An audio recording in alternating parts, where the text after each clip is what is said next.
What's up everyone, it's Chachi Power here with Rocket Punch Army to do a review for the Transformers masterpiece MP-13 Destron Communications Soundwave with Condor. Shows Soundwave in his cassette recorder mode, and as we move up you'll see Soundwave in his robot mode. And off to his left we see Laserbeak there. The back of course has the obligatory Japanese writing all over it, and you'll see Soundwave and Laserbeak off to the left here. And it actually tells you down here that this is the actual size of the figure. And off to the right you'll see just pictures of the various contents, the little gimmicks, and up here it'll show you that he fits 3 cassettes. And the side panels has the usual chrome Transformers masterpiece logo here, which is really nice. We'll take a look at the front here again. You'll see it's got the nice satin black finish right here, and the actual robot itself is glossed up.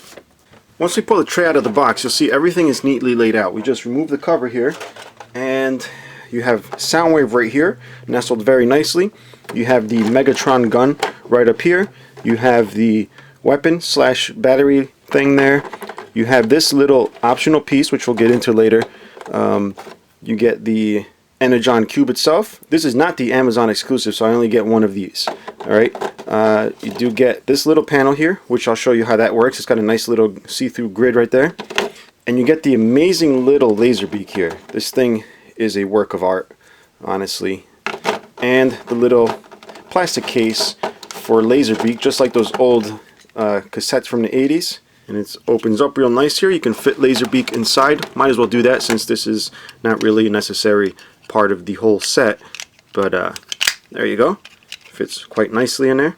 Now what probably most of you already know is that this guy is amazing. I'm not the first to review it. Definitely will not be the last. But it just, I don't know guys. I don't know about you, but it just does not get tiring looking at this guy.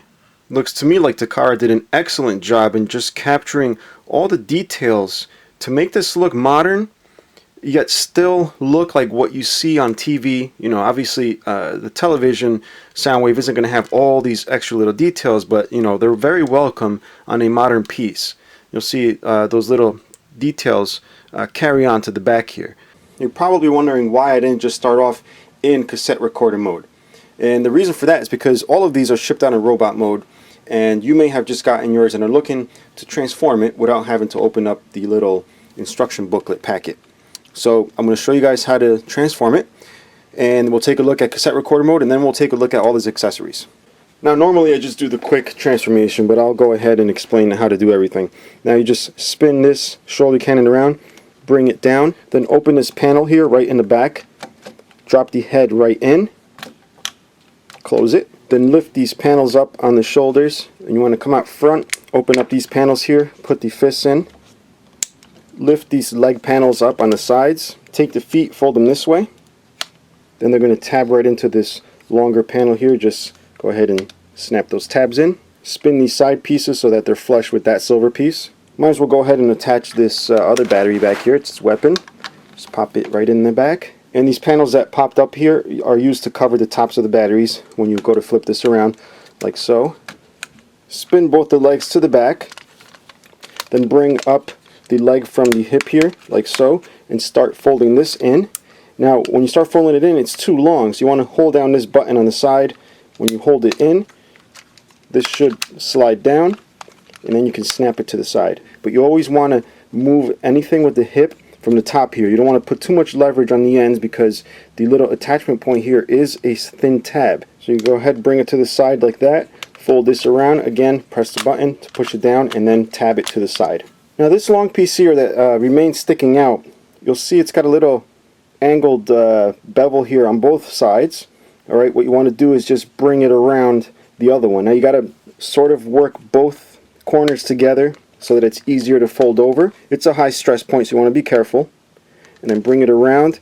This is going to cover this side piece here, like it does on this side. Then you'll notice the front has this big gaping hole here. What you want to do is bring what was his crotch here, bring it forward. These two little nubs here just fold to the front, bring them out, and they now form the front here, but you have to just slide this whole section up with the buttons here. Just slide that right up. And now you can see Soundwave in his completed cassette recorder mode. You'll see it just bears in almost an identical appearance to the whole G1 look of it. Now if we turn it around to the side, you'll see there's a bunch of connection ports here. It looks like SD card readers here. You still get the forward and reverse button here. And if we turn it around back, it's not so clean, guys. There's a lot of bits here missing. The batteries are just chilling there, but I don't think it was meant to be shown from the back. Again, this side shows a bunch of little different ports here, and you also get the little volume rocker here, which actually does move.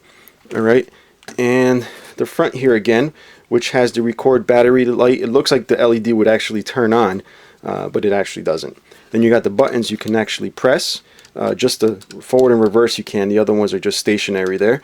And you have obviously the eject button. Right, there you go, where you can stick the cassettes in. And on the top here, you'll see he has a little headphone jack that actually fits a headphone. I love how Takara's managed to update the look of Soundwave while still retaining the look of the original. Side by side, you'll see the size difference between the two. However, notice the size of the actual cassette tray. It's both the same size. And somehow, the modern one being as big as it is, that little centerpiece where the cassette goes in does not look out of place compared to the G1. Now, because the decks on both these cassette players are identical, you're probably wondering if you can fit G1 cassettes into the new Soundwave and the new Masterpiece cassettes into the old Soundwave. So we're going to go ahead and check that out. Unfortunately, I don't have a Condor / Laserbeak, so we're going to use Old Ravage here as an example. And then we're also going to use the Masterpiece and put them in these guys back there.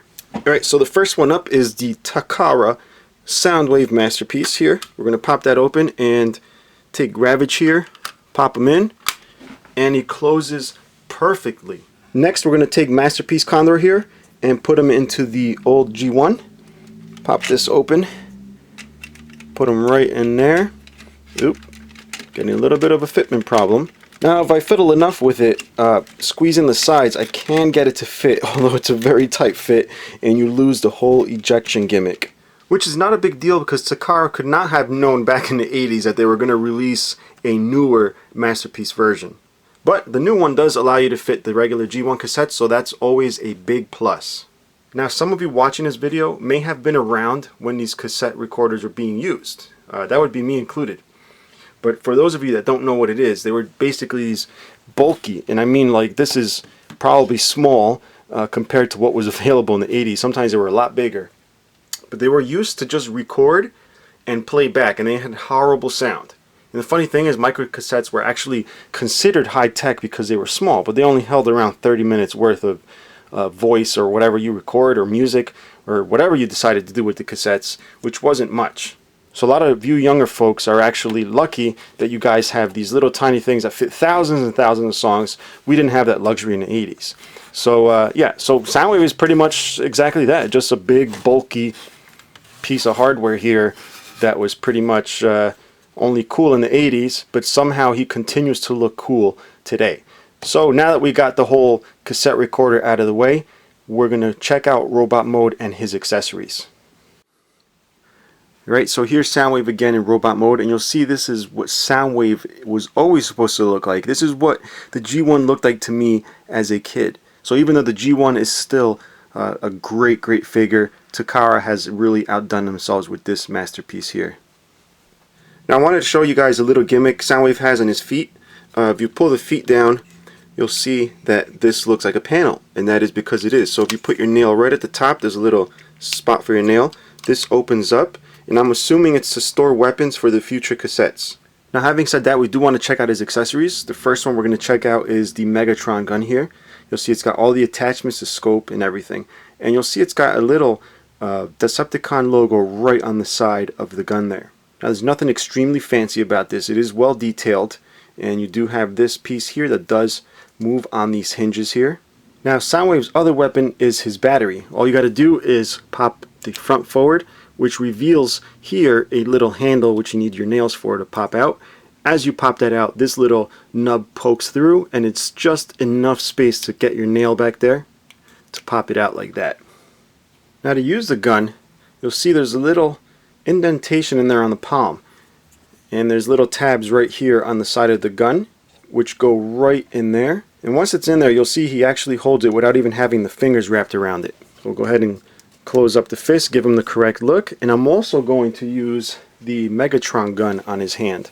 Now to use the Megatron gun, you do want to slide this right here. You'll see that little diagonal piece slides that way. That allows it to fit a lot easier into his hand.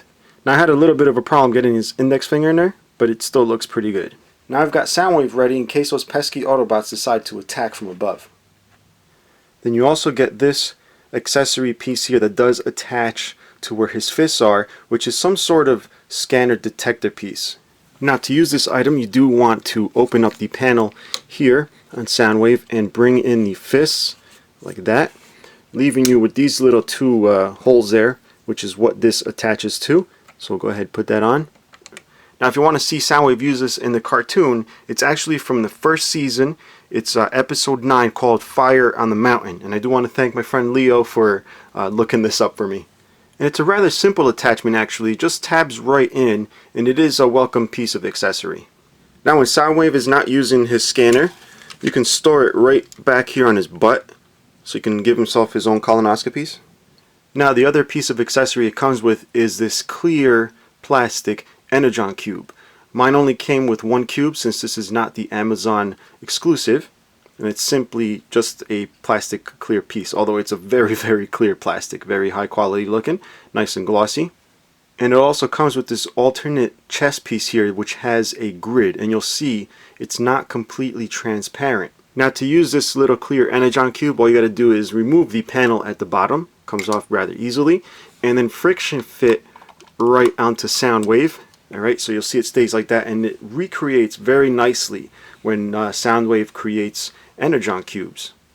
Now to make the effect even more convincing, I've downloaded these Energon cube printouts, which it was from a post by Evangelist on a Transformers forum, but you'll see it's got the original Takara printout, and it's also got these two little pieces on the side, these little screens, which are on the actual instruction booklet, but most of us don't want to cut that up, so it's nice that he included those on there. So what I'm going to do is cut this out and show you what it looks like in the cube. So once you have the papercraft cube all folded up, all you got to do is put it to the bottom of the Energon cube, and again it just friction fits right to the front of Soundwave, and it gives you that effect of a white cube. Now I don't exactly know the reason for the white cube, guys. If someone knows, please leave the comment below. But what I want to do is actually use the pink effect inside of the cube. Now for the pink cube, it's exactly the same thing. Take the Energon cube, place it in through the back like that, and it fits nice and neat in there as long as you cut it where you're supposed to, and then just friction fit right onto Soundwave's chest. Now that really looks like there's Energon flowing in there. Now you might have better results if you use a glossy paper. I just used a normal regular white printer paper at normal DPI. Now obviously this leaves room for a lot of different things you guys can do. You could put color changing paper in there, you can put foil and color the foil, I don't know, you can do so many things. It's really up to you what you want to do with this. Now the last two effects pieces are these right here, which you normally would cut out of the instruction booklet, but these are also just printed out of that same page. What you do is grab the little grid piece effect here, put it right behind the grid like that, and then grab Soundwave, pop this in his chest, and you'll see it's got that nice effect as if he has a screen there. My favorite effect of the two is actually this little ship here behind the grid. Same thing, just put it right in here and then just attach it to Soundwave. Again, it gives that nice little effect of having a screen right on his chest. And what I really like about this effect is they could have just had it, you know, where you just slip the paper where the cassette goes, but this still allows you to keep the little screen here and still be able to use the cassette. Now speaking of cassettes, we do have the last bit of accessory here. This is Condor. We know him as Laserbeak. Now, seeing as this is so tiny, it's actually the same size as the G1 cassette. Even though it's tiny, it has an amazing amount of engineering in here. They've taken this small thing and made a very screen accurate version of Laserbeak, which we're going to see in a second once I transform it. If you guys will remember, the G1 wasn't so good at looking like the anime, but this is. And guess what? There's no pieces to attach. So you don't have to attach any boosters or weapons on it. It's all self-contained. Now the only thing I didn't like about the transformation is that it feels like you're going to break it at times. It's just really stiff. This is going to be the second time I ever transform this. It should be a little stiff still, so let's go ahead and do this. I start off by bringing the wings out right here. Then you can fold the boosters up around this way. Grab both sides. Now before closing the boosters all the way down, you do want to pop the head out. Right, like that, get it out of the way. Then you can bring the boosters down to the top here. Then you want to bring the legs down, they fold from the back right here, and then turn them around facing forward, and then you want to unfold the wings this way. Now once you have that set, you can bring the little fins up. Just be careful, they are very tiny. This one's a little bit stubborn on mine, so I'm not going to force that too much, but bring it up, and there you have Laserbeak. Looks wonderful, looks like what you would see on the screen. Now what's cool about Laserbeak, the head is posable, but what's really awesome is the fact that this little piece pops up. I believe this is what he uses to record. That little head piece pops up there so you can do some reconnaissance. Now what I thought was really good is you'll see here on Soundwave's forearm there's a little piece of clear plastic. That's actually where Condor can actually tab into. Now you notice Condor has these little slots right here, and all you got to do is just prop them on there with the clear plastic. And then once you peg that in, you got Soundwave holding Laserbeak, and I think that's such an incredible looking gimmick. I always imagined this would make an amazing gimmick for any cool Soundwave figure, and they've done it. Here it is. Now speaking of awesome gimmicks, Soundwave is also able to do this, guys. You can actually bring the arm over to touch the button there, which allows you to create one of the most excellent poses Soundwave could ever do, is him hitting his own button. Let's go ahead and do that. Now normally Soundwave can hold one cassette, however, if you turn him around back, you'll see he's got this little button here, which you push down, alright, which allows you to push the chest back. So you can go ahead and hold the button down, it makes it easier to push it in, hold it all the way to the back, and you'll see it's just made space for all three cassettes. Since I've only got two cassettes handy, let me just use two. Put Ravage in there, and put Laserbeak in there, and you'll see it holds them both nicely. Now that I've shown you that amazing gimmick, I do want to go over the articulation on Soundwave. So you got the head here, which moves side to side, up and down a generous amount. The down, not so much, but that's obviously because he's a big block. Alright, you do have the shoulders that swing out this way. Alright, they also go back this way, but these panels will pop out. These shoulders also go forward 360 degrees all the way around. You got the upper bicep swivel. You also have the elbow, which is double jointed. Now the fingers on Soundwave are semi-articulated.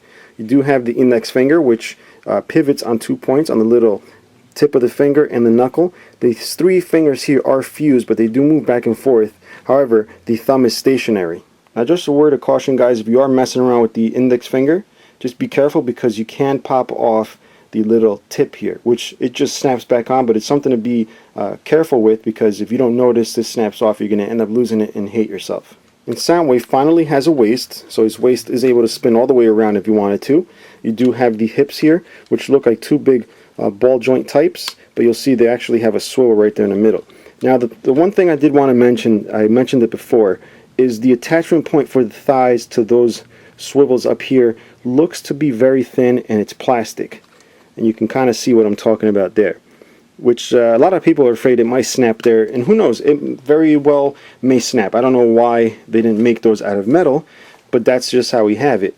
However, if you hold them from up here, don't move the legs from down here, because you're giving it too much leverage, which may snap it eventually. You want to hold it from the top here and move if you need to move it. So obviously the legs move out that way. All right, you do have the knees here, you do have the swivel here at the bottom. All right, and then you have the feet. Now the feet, you would think do nothing, but they actually, if you leave them like that, obviously nothing's going on. But if you pull them out a bit, you can actually angle them wherever you want, and it's a good fair amount of movement in case you want to do the split stance here. So I think that's about going to do it for the review, guys. I hope you enjoyed it. But before I do say goodbye, I do want to do my obligatory scaling with other figures. What I did is grab a bunch of Soundwaves that I have laying around, and obviously the Masterpiece Optimus Prime. So let's go ahead and get that set up for you guys. So here he is with Masterpiece Optimus Prime and all the Soundwaves that I could collect together. And on that note, this is the end of the review, guys. I hope you enjoyed it. If you like it, please like it below. If you like all my videos, please subscribe so you know when new stuff comes out. And as always, guys, I will be back with more, so stay tuned and goodbye.